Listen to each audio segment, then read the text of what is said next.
I don't know how many people I've heard say they drink to calm their anxiety. As we start to understand that alcohol actually contributes to our anxiety, we have to start learning healthy ways to cope with it. It's not easy. In this episode, we talk with Travis, Antje, and Zoe about how we deal with anxiety in recovery, and we walk away with some valuable new ideas. We hope you do too.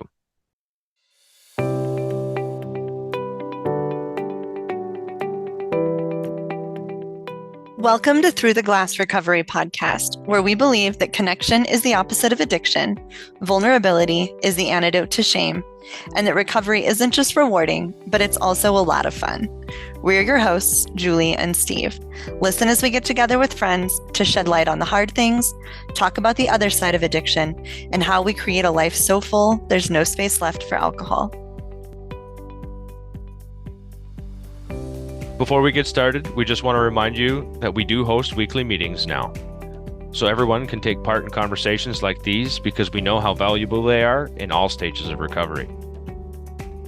For more info, you can visit our website at www.throughtheglassrecovery.com. Welcome, everybody. We are so excited to have this group of guests with us tonight. We have Travis, Antje, and Zoe. Antje and Zoe have both been here before. Travis is the only newbie, so I'm going to let you go last and let the girls go first. Antje, do you want to tell us a little bit about yourself? Hi, Julie. Hi, Steve. Thanks for having me. I'm Antje. I'm 45 years old and I am 1 year and 2 months sober. I'm excited to be here. Amazing. It's really nice to have you. Really nice to have you back. Antje is a dear friend of ours and is on several episodes, so it's nice to see you again. And next we have Zoe, who is also returning. Yes, I am Zoe, and thanks again for having me. And I am 28 years old. I have 2 kiddos, and I am 2 years into my sobriety. Awesome. Amazing. Really cool. It's Really cool. awesome. It's nice to have you again. And that leaves Travis. How are you tonight? I'm well, thank you, Julie and Steve. Hi, everyone. My name is Travis. I'm 33 years old. I live in Connecticut. I am a person in mental health recovery. What that means to me is it's been about 6 years since I made a choice to heal from depression, anxiety, and suicidal ideation, some substance use as well. And I'm just really happy to be here talking about recovery with you guys. Awesome. Thank you.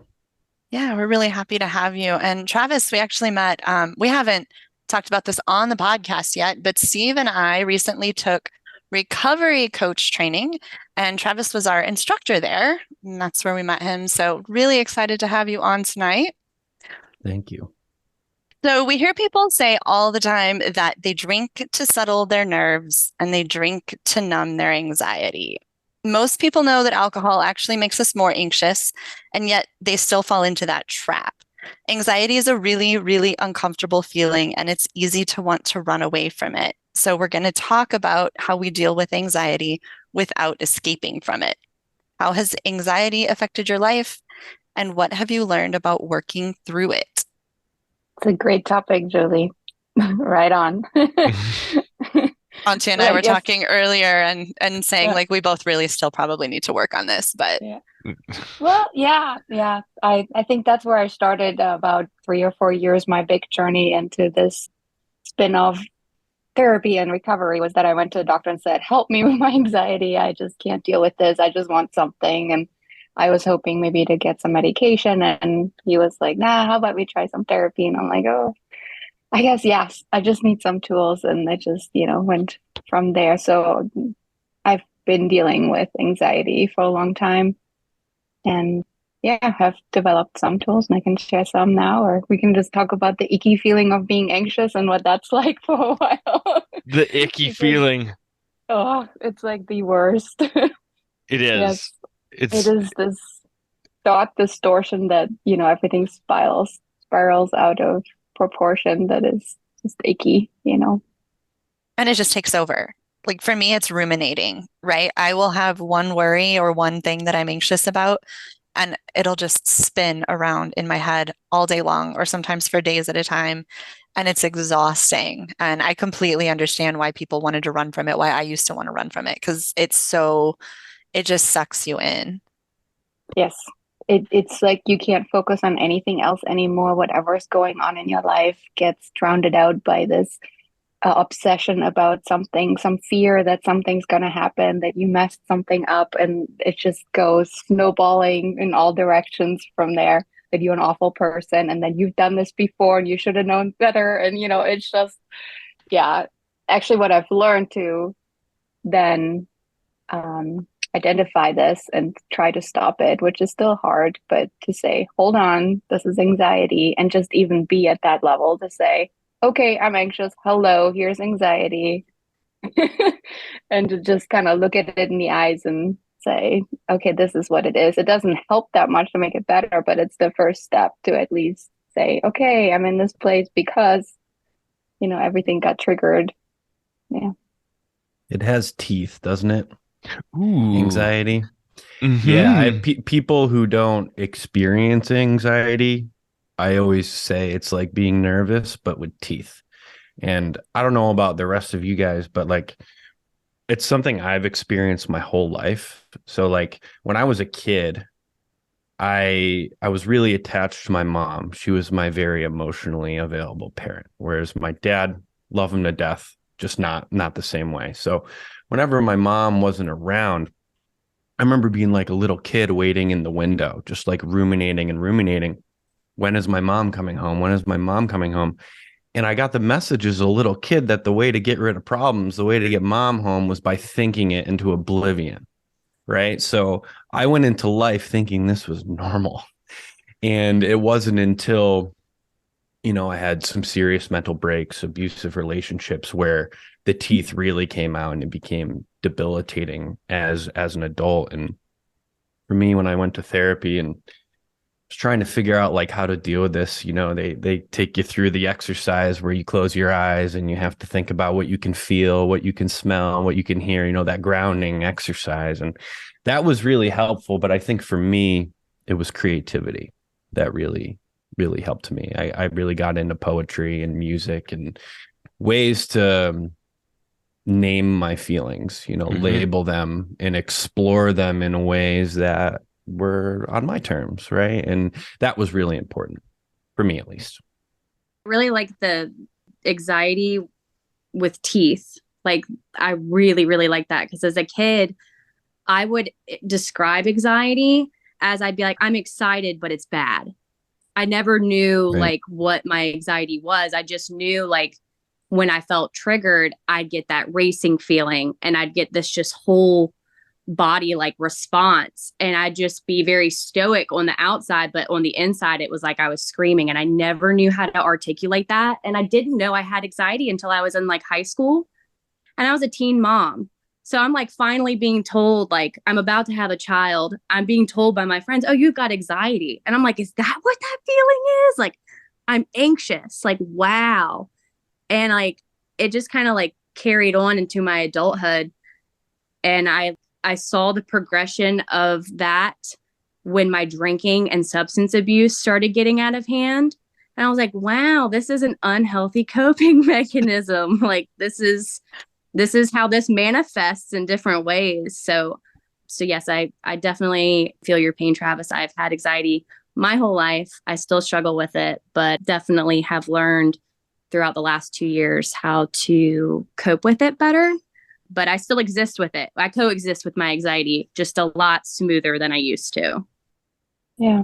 For me, I didn't realize the association between skin picking and anxiety. I was not aware that those are related. I would think, and I had to think whilst like picking my skin, and I did not realize. And that would be my best show before there was like a recording button on the TV. The best show would be on TV that I missed that I was looking forward for the whole week. And then something happened and I got so anxious and I had to think that the entire show went by and I was in the bathroom in front of the mirror picking my skin and thinking and hating everything and wanting to stop and wanting to watch the show. And from commercial break to commercial break, just couldn't get over there to watch the show and it was gone. And I didn't know that those things are linked, that one way to to how it manifests is by picking or nail biting or food eating, trying to cope with being anxious by just stuffing things in your mouth and trying to zone out and not feel the anxiety. So just those insights really help to understand that that's what I'm doing when I'm anxious. And this feeling that I'm trying to get rid of is anxiety. That you would think people would tell you that at some point, like they tell you other things, like this is how you feel when you're angry. Somebody would let you know this is anxiety, like what you were saying, Zoe. It would have been so helpful for me to know that. I just hated that I was doing these weird things that I felt like nobody else was doing. Yeah. And I didn't know that I was trying to cope with feeling anxious. And skin picking, especially. Skin picking is something nobody ever talks about. So, like, Awful. nobody is gonna say, even to a teenager, hey, this is why you're doing that. Like, nobody even acknowledges that that exists as a disorder and that it's directly related to anxiety. That seems to be something nobody talks about. That was something that I did forever and still do occasionally. And that seems like nobody wants to talk about it. So then we all Yeah. just sit there drowning in shame. Like, we think we're the only ones that do that until we talk about it. Yeah, it's serious. That's something I still struggle with. And it got to a point where I wouldn't leave my house without a full face of makeup. So like me being on here with no makeup on at 29 years old, like 5 years ago, I would never. I wouldn't leave my house without foundation on, concealer, eye makeup. And it sounds like silly, but I would sit in front of a mirror and destroy my face. And then I'd be so pissed at myself for doing it. And then it was like it's a vicious cycle, like most things. So the skin picking is definitely something that I've experienced as well. And it is awful. There is actually, so Antje, Steve, and I all met on the app I Am Sober. Mhm. And when you first sign into that app, you select the thing that you're recovering from, the addiction that you're recovering from. And skin picking is actually listed as one of those things to track how long you go, which I thought was amazing, and actually thought that it was just incredible that there is support for that too, and that it can be considered an addiction. It's just another thing to recover from. That's crazy. I have the same app, so I never realized that was on there. Honestly, the Day Counter app helped me a lot with my sobriety because I'm like a milestone person. I needed to see to be like, okay, I'm on the right track. Like, and it sounds like minute, but for me, it was a big deal. And I know for a lot of people, it's a big deal. So I'm actually probably after we get off, I'm going to put that on my thing and see if I can stick with it and see days accumulate, because for me, that's rewarding. Yeah. We had a friend that actually did that just with nail biting too. Yep. There's all That's these different me. things, is it?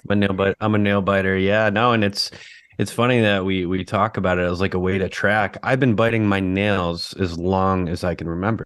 My dentist gives me a hard time every time I go in. Like, dude, you got to stop, and I can't. It's like comforting and it's strange. But yeah, I guess it's not strange, but I think that when it was pointed out to me by my parents, I was like shamed for biting my nails as a kid, right? Just like I was told I was weak for talking about my feelings, right? So it all kind of goes together. And then of course I'm biting my nails. I can't talk about how I feel. It's like no wonder why I spiraled out of control for so long. You know, it's like the stigma is there, right? Yeah. And I think those were the first symptoms that before alcohol came, right? I mean, I was too young to really think, oh, I'm going to have a glass of wine. That gets modeled later. Oh, I'm so stressed. I'm so anxious. And just have a drink, right? And so then you stop with the skin picking, but you start drinking instead, or your food addictions get worse, or, because you have more control over, when as a kid, you usually don't help yourself in the kitchen too much. But then later, as you get more independent, you buy yourself comfort food or you start drinking. And so I think early on, that's what you all say too, is like you had these other coping skills for anxiety, like nail biting or skin picking and so on, right? So it's And nobody taught, like you said, nobody ever taught us to name that, hey, that's anxiety. Yeah. That would have been so freaking helpful to me. My anxiety didn't that I recognized didn't really show up till I was a teenager. Mine has always been much more social. I started getting all of my self-worth from outside of me in my teens. And so then the anxiety set in and it was just the constant, oh my God, what do they think of me? That drove me crazy. But nobody ever recognized that and I didn't understand what it was. Like you were saying, Antje, I think it was you, you're able to just say now, oh, this is anxiety. Yes. And that I doesn't do make that it, quite a lot. Yeah. yeah, well, and it doesn't make Yeah. it go away, but it almost gives you a certain amount of power. Like I was driving down to town yesterday and all of a sudden got that like rush of anxiety where like your heart starts racing and you're sweating. And like for me, the thoughts go so fast, I don't even know what I'm thinking about. And for no reason, this is completely out of the blue. And I mean, this is like generalized anxiety disorder. But I'm like, what am I going to do with my life?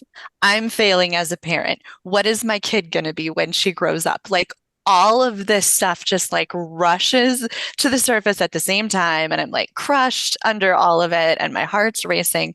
I'm like, this is anxiety. And I am thinking about this huge, big picture of my life and panicking over all of it. And that might have been the first time that I really recognized exactly what was happening and then was able to bring it back and be like, okay, what can I do like right now though? Because I can't help my kid become a successful adult today.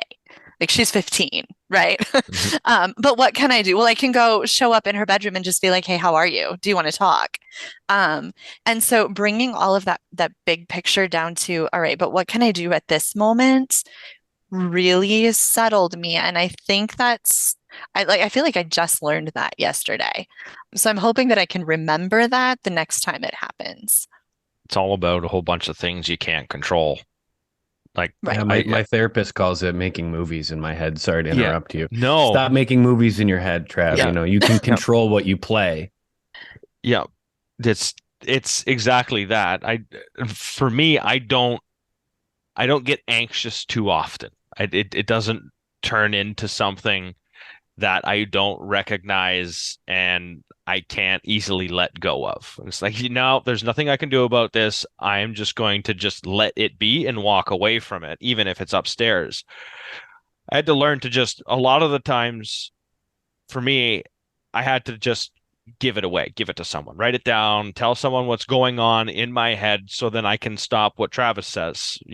I can stop creating the movie in my head. If I let myself sit with that movie, I can write the entire script. And it becomes more and more a travesty and more catastrophic as I continue to write the script of that movie. If I don't get myself out of it. So then my anxiety builds and builds and builds. And what I do when that happens is I run to it. Generally speaking, I don't run away from it. I run to it.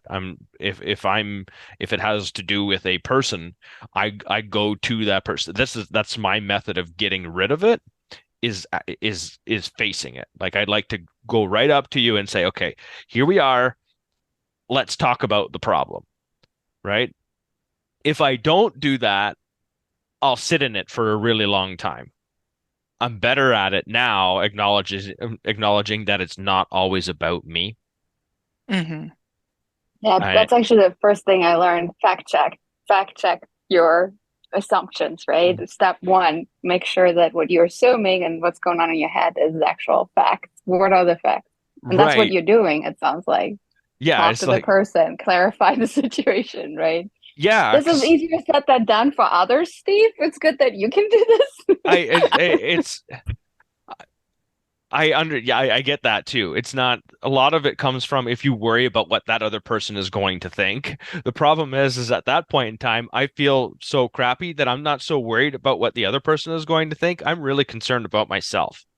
And because I'm really concerned about myself, I'm willing to stand in front of it, right? And then if shit blows up in front of me while it's happening, at least I can deal with the situation. I can apologize for it. I can do all that. None of that almost ever happens because that's a story I play out in my head too. Yeah. So a lot of it is it's difficult. It is absolutely difficult. But for me, it's more of a driving force than it is a debilitating force unless I let it get too carried away. And I mean I'm still definitely guilty of writing a catastrophic movie in my own head. And the worst part is after that, I still have to get it out. I was Like gonna the say, I've heard some of these catastrophic movies and they're impressive. Like you are an impressive screenwriter. Oh, mine would be impressive too, I'm sure, and Julie. Mine too. I Yeah. I still have to get it out. Julie has been privy to some of these catastrophic movies. I'll write it out because as soon as I give it, Yeah. as soon as I put it out there, I can't write the movie anymore. The movie Uh, stops. I do something similar. I anymore go ask my husband for help. I'm like, I Hmm. just lay it out there. Here's what happened. Here's what I'm thinking. Here's like, and I almost can't breathe. I'm just like throwing it all out. And then, of course, I always think, oh my God, that must be getting so old right while I'm saying it because I know it's all anxiety, right? Hmm. But he's right there and he's like, why do you care? Why do like he just comes from a complete different Hmm. neutral. And it is so good to get that feedback of, look, this is what's in your head. This is what I see. Here's what's really going to go down. And then this so what game, right? So if this really comes true, so what, right? Then he'll go down this road. So what if that person is pissed? So what if this? So what? Let's play this game, until you beat it down to the ground. That in Yeah. the end, the world's not going to end, right? That's something Yeah. that's something my therapist said early on that stuck with me. Ask yourself, what is the worst thing that could happen Hmm. here? Hmm. And 99.9% of the time, it is something I will survive. Once I recognize the very worst thing, it makes the whole situation seem like something I can actually handle. Hmm. I agree. And, for me, the main point here, and I love that you guys reach out because I do that too. I learned a long time ago that I need to reach out to the people that love me and try to reason with this thing because it's a beast that is hard to reason with on my own, right? But the problem is, for me, like if I don't have someone around, I can't get a hold of somebody, my nervous system doesn't know the difference, right? Like Hmm. that this movie is real or not. So like I said, I got into writing and creativity, making music as a way to almost like make friends with it and Hmm. explore it kind of in the way, Steve, where you said running into it, right? Hmm. And facing it that way. So I guess like it's really just a question for everyone. And you guys have any experience of like other than reaching out? Because I feel like Yeah. that's the first thing everyone should do, right? Yeah. How do we make friends with this monster, if you want to Yeah. call it that? I go running. That's to me, you know how when you are anxious and you pour yourself a drink and you feel this like letting go and you can relieve. I get now the same thing out of running. I know, and I do it deliberate, like intentionally. Oh, I feel so crappy. I know when I will come back through this door after this run, it will feel like I had a glass of wine. It will feel the same way because I've got it out of my system. And then it's exactly what happens. I run, and I come back and I'm like, why were you so like I can't even relate to it anymore, right? And that's Slows it how down. it used, yeah, Yeah. and that's how Yeah. it used to do. The same thing used to happen with drinking. You'd sit there after an hour and you'd be like, oh, whatever, right? But that wasn't healthy to do it that way. And now I can just go and run and come back and I get that same relief. And so I am forever grateful for running for that. And Yeah. my world would end if I couldn't run anymore. That's like my biggest fear, that physically Love I that. couldn't do that. Yeah. My thing is I also have poetry. That's something that I do when Me I too. can't stop thinking about something. I'll wake up in the middle of the night. I'll wake up early in the morning and I'm like, I can't stop thinking about this. I need to write down my feelings and I'll just start writing. I'll pull up a note in my phone and I'll start writing out my feelings. And I'll write and I'll write and I'll write. And as I'm writing it, I'll feel myself kind of start to regulate And then once I'm done with this and I read it, I'm like, yeah, I got my feelings out. I feel so much better. I like organized my thoughts. I made it sound pretty. It like, and then what I usually do after I do that is I'll call my sister, because I have two younger siblings and we all have pretty similar like anxiety responses. So I'll call like my sister and I'm like, do you want to hear a poem I just wrote? So my Awesome. initial thing when I don't have someone is to write it out. And I have been teaching my kids who have anxiety too. And I'm a terrible example with the skin picking. So they pick their fingers and their face too. What I do now is my daughter likes to draw. So when she starts to get anxious, I tell her, draw it out. And she'll draw me pictures. And sometimes they're pictures of me yelling at her. And she's like, and I was sad. And I'm like, you know what? But you drew it out. And do you feel better? And she's like, yeah, I feel better. Can you put it on the fridge? And I'm like, sure, let's put it on the fridge. So Amazing. those are little things that I'm learning as an adult. And I'm like, ooh, these are tidbits I can give back to my kids, because I'm not going to fulfill their emotional needs all the time, and I'm going to beat myself up for it. So instead of beating myself up for it, why don't I just like treat them like I would treat myself in this situation, you know? So I think it's really cool that you use creativity and that you brought that up, because that is something that I also cling to when I feel like I either can't talk to somebody or I just have no available resources. I find when I'm really anxious is when my creativity shuts down. So I'm a very creative person by nature, and I am constantly painting, sewing, whatever it is. When I get super anxious, it's like I can't even find two colors that match, let alone go through the process of actually creating something. Like I have to settle it first. One thing that came to mind is I started playing piano when I quit drinking, and I play piano very poorly. But like I took, I don't know, 6 months of piano lessons when I was 8 years old, and that's what I'm working off of. And so, I mean, I've come a long way, She has. but Steve has heard it. Yep. But I have to concentrate so hard to play a song that I can't think about anything else. And I have trained myself to just focus on the keys. And I've taught myself a few fairly complicated songs that really take a lot of attention, because if my mind starts to wander, everything falls apart. And that's actually been a really good, just calming technique for me.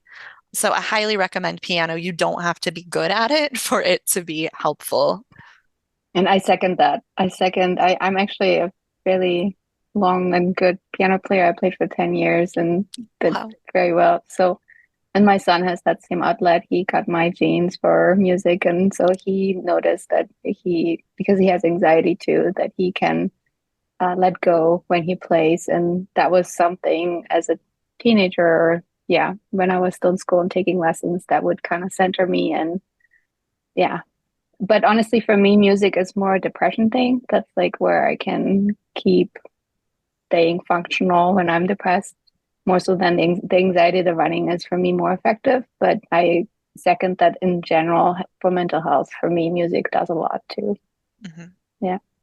The meditation for me, I play guitar. I'm a vocalist in my band also. So it's like when I'm in the song, I'm not thinking about anything else. It's, I'm fully present in whatever I'm creating in that moment. So like I hear you. It's like that escape that we look for in substances. You have it there, and it's beautiful. It's really cool that we all sort of share that same sort of thing here. So thank you. Yeah, for me it's a heightened sense of emotion.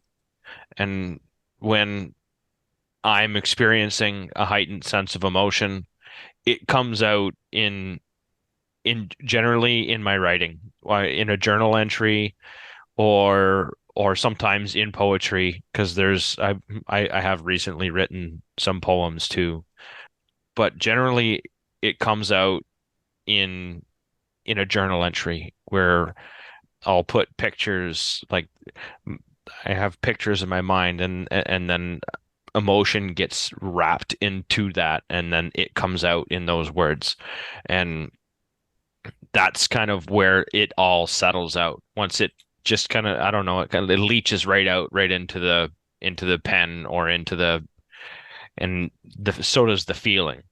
And generally speaking, it's even more fun to send that to someone. It's almost because it's like you sharing it with your sister Zoe, right? Like it's neat to be able to share that heightened sense of emotion with someone because there's connection there. And then when you share that connection too, it's also relaxing.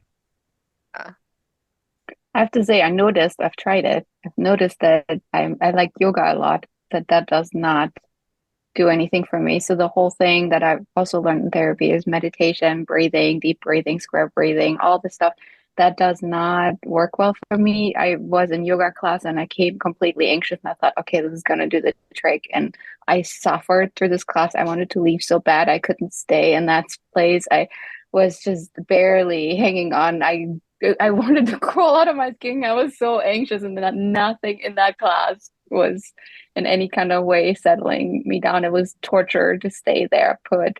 And yeah, so the yoga and the anxiety, that thing does not work for me so well. I need to move. I need to, yeah, get it somehow out of my system by wearing myself out. I think that's more the thing that works for me. So everybody's a little different. And for some people, the yoga might work really well. But for me, yoga class is not for crisis mode anxiety. That does not work. I think it's Yeah. important too, just to recognize it's okay if that doesn't work, because you hear so Mhm. many people say, oh, if you're anxious, you just need to do yoga. Mhm. Yeah. Yeah, no, like, and that's okay. That doesn't mean there's anything wrong with you. That just means there's something else that's going to work better for you. I think it's good to just recognize that and not try to force it to be the thing that you need, because there have been things that I like, well, everybody says this is what I need. I need to meditate. Mhm. I don't meditate well. I can't meditate, and all it does is frustrate me. And I still tried and tried and tried and tried to meditate because that's what everybody said was going to make me feel better. Meditation And Mhm. gives me anxiety. yeah, it's Same. okay just to let things not work. Yeah, it's right. Yeah, it's like no, this isn't like that's it's frustrating, right? And it's like it's working for everyone else, it isn't working for me. Right. Yeah, and which is Yeah. probably there's probably three other people thinking the same thing, right? Right. But here's the thing, those kind of things help me more from uh, like the operational level, like my stress level versus my, to kind of keep in general. And when I go to yoga, I do go to yoga twice or three times a week just to kind of stay balanced. I mean, more like the crisis mode Hmm. go-to mechanisms, right? Where yoga doesn't work for me. It just does not. The running works. But I think yoga has a good place in my Hmm. life to just keep me more balanced in general as a person without like the regular spikes of, oh my God. So, and meditation could be the same, that it keeps your system in a good spot, but it doesn't work in crisis mode kind of thing. Yeah, like general self-care probably doesn't work when you're in crisis mode. That Yeah, requires level one or level two or level three of okay, yeah. that's not going to work. And I would venture a guess is if you probably don't do yoga, crisis mode probably happens faster because Yeah. that's what happens when we let go of self-care, right? Generally speaking, Yes. we let life get too busy and we start ignoring the things that help keep us sane and help keep us grounded and help keep those thoughts from running away from Right. yoga and into actually running. Um, just I don't know. Oh, that's Yeah. what it is for me too, Uh-huh. Steve. It's like, all these self-care things. And I what I really appreciate about the group is you're all really good about validating like what you actually need, like what works for you in certain situations. And I kind of look at it, like for you, it's running. For me, like I go to the gym and it sort of slows things down. And, I have my writing and I have my music. I kind of look at it like putting on my armor, Mhm. right? I'm big into video games. So my brain always goes there. So, I'm putting on my armor. So, there's less crisis, and so when the crisis does happen, I've had a plan. I've already been there It's really just about mitigating the disaster that used to be every day. Mhm. You know, you guys know, right? Yeah. I love this conversation. This is great. It Having is. so It's a much good fun. one. We are probably getting close to wrapping up. Before we do that, I want to talk a little bit about medication because I have talked to so many people who feel like they're failing at recovery if they go to the doctor and get medication for anxiety or depression. And I Mhm. think that's something that probably needs to be talked about, like in every podcast and every conversation ever. I know for me, I was on anxiety medication the whole time I was drinking. And I was like, obviously, this is not working, right? Clear it, come to find out, it turns out it was the alcohol. But I mean, my anxiety definitely it decreased a ton when I quit drinking. And so then I was like, oh, well, maybe I don't need the anxiety meds because now I've quit drinking and the drinking was causing the anxiety. So I did actually, I mean, with my doctor, I weaned off of the anxiety meds and realized those meds were actually doing a lot for me that I didn't recognize. And then I went back on them. And I don't at all feel like I'm failing at recovery for that. I feel like I'm doing what is necessary. I just hear so many people talk about that and feel like they're supposed to be, now that they've quit drinking, they're supposed to be handling everything in life without any medication. And so I think it's worth just bringing that up and talking about it. Yeah, for sure. I mean, there's this probably a sense of perfection there. I quit drinking.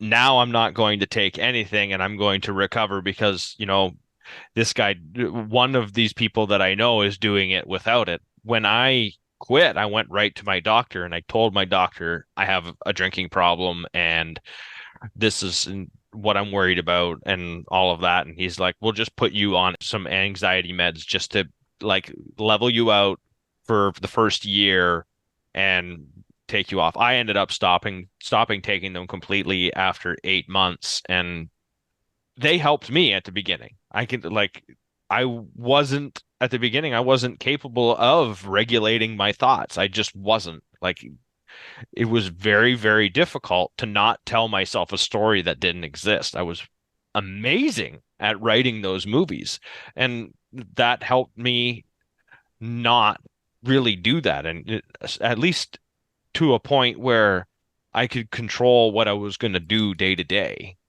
right? I Yeah. think it's important to recognize what those needs are and go and ask for help if you think you need help, and then accept that help and at least give it a try because you Mhm. really don't have anything to lose other than finding the answer if you're going to get help. Yeah. I was diagnosed with a panic disorder when I was 19 years old. I was with my son's father and we were in a really toxic relationship. And I was prescribed Lexapro and Xanax. And I liked Lexapro. I hated Xanax. I didn't like how it made me feel. It personally didn't feel like I remember taking it and being like I don't care what's happening right now, but I know my problem still exists. So I don't like this because I feel like for me, this is dangerous because I don't like to get into I call it the fuckets. Because when I get into the fuckets, I do really, really awful self-sabotaging stuff. So after that relationship ended and I met my now husband, I was still on Lexapro, but I was drinking because I was newly 21 and I was blacking out very, very easily on the medication. Like I would drink a beer or two, wake up, have no memory of my night. So I decided at 21, I was like, well, I'm not depressed. I want to keep drinking. I'm going to stop taking my antidepressant.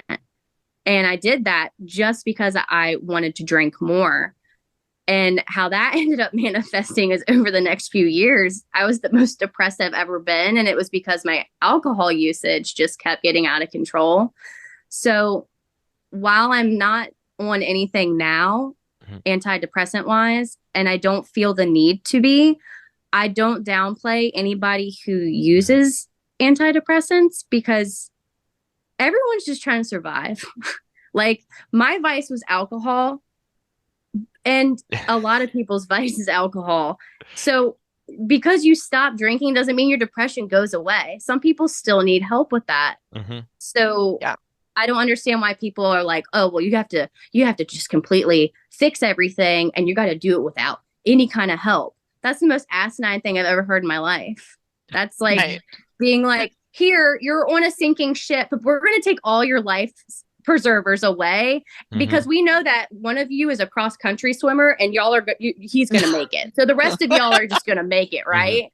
Like, I don't know. It's just insane to me. Like, people's problems when they quit drinking, it's not their antidepressants. So to tell them to stop their antidepressants too, it bothers me. It really does. Yeah. I go a holistic route, but that works for me. And I am fully aware that recovery is not one size fits all. So to sit there and be like on my high horse and be like, oh, well, I don't do it, so no one else should be able to do it. That's dumb because I don't know what other people have been through. So it works for you, works for you. And if people have something negative to say about it, then fuck them.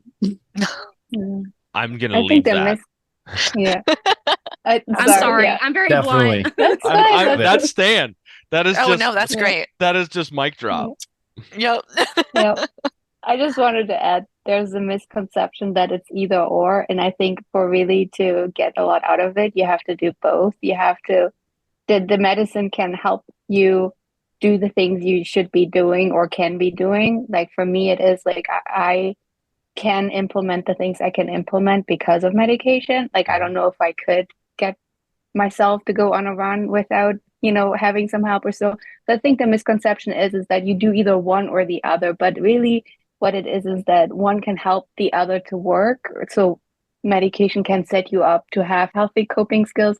And so I just don't want it to look like there's either black or there's white. It's just a means to the end to have good habits in life. I think that you can see it that way. And if you need something to have good habits, why not use that? That's what they're there for. And you wouldn't not take your blood pressure medicine either, just so that you have, your body's working well. So that's something I've learned. And I think what I really feel like we totally missed here in this podcast is that we all came to this realization that alcohol made actually the anxiety worse that it first was trying to help with. That was something I did not know. And that's why I just want to say that one thing again, because there might be people that listen to this that are still also in the dark about it. I did not know when I quit drinking that it would do so much for anxiety, right? I only listened to some quit literature where like Alcohol Explained is a really good book that addresses that.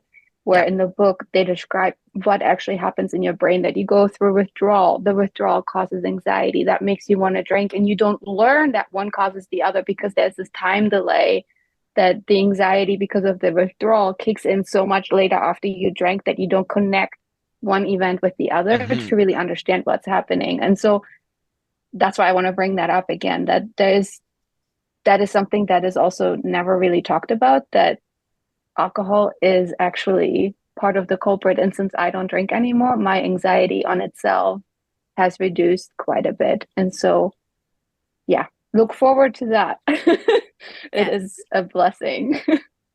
Yeah, that was something I got out of Alcohol Explained too, was the physiological effects of alcohol and the way that actually causes anxiety. Again, you hear so many people say they drink to calm their anxiety. Yeah.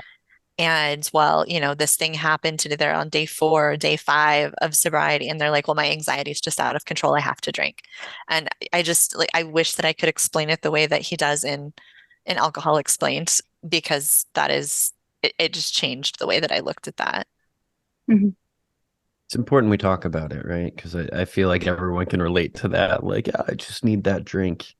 But it's always, okay, maybe you're good for that first little bit, but it's the withdrawal and the next day that is so awful. So I'm glad that we talked about that. But I just want to circle back to before and like what we think about medicated assisted treatment. And I believe in my heart that people are in recovery when they say they are, and how they are, right? Whatever that means for them. So if it's medication, that's wonderful. Speaking personally, yeah, I know medication helped for me in the beginning, but over time, when you stop taking it, the anxiety's still there. I think it was Zoe said something like that earlier, where I had to dive a little bit deeper. but I'm not going to shame anyone for whatever pathway that they choose to get better, because we're all here to get better, right? Whatever that means. Yeah, exactly. Yep.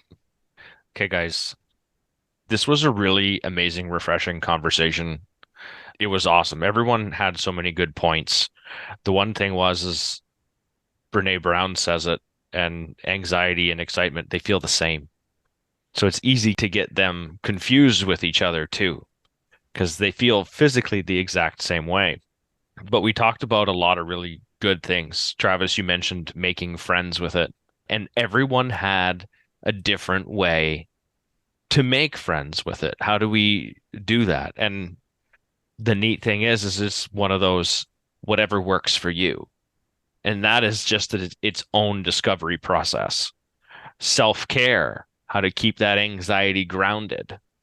And Julie, you mentioned medication, and I think that was really great that we did talk about it. We all have experience with it, and it's part of the path. It was all part of our journeys. Doesn't make that journey any less or more than what it is. I think we're all sitting here very successful, working through what we need to work through. Everyone's recovery is their own. So that path, whether it includes harm reduction or medication or running, piano, could be anything. As long as it's something healthy and it's helping you move toward your goal, there's nothing wrong with it. So, Travis, Antje, and Zoe, thank you so much for your time. Thank you for your thoughts. It was awesome having you guys on tonight. Thanks. Thanks for having me. Thank you. Thanks. Thanks so much, guys. Appreciate you a ton. Yeah, this has been great, you guys. Thank you. Yeah, that was really good. Amazing.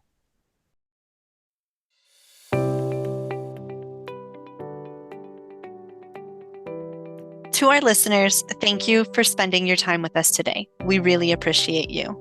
Don't forget to like, subscribe, or follow so you don't miss next week's episode all about the difference between sobriety and recovery.